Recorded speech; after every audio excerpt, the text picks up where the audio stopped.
gjennomsnittsfart på 100 gammel Ford Escort stasjonsvagen. 4000 oppdreig. Nå må vi filme på GPS.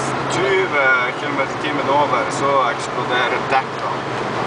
And the GP fucking S says... Får vi ikke zooma ut på kamera. Han sier 144. Så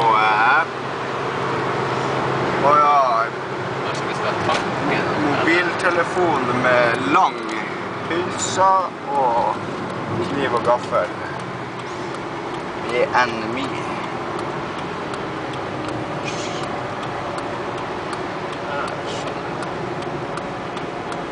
Rostov, Hitlerberg, nei, Hitlerberg.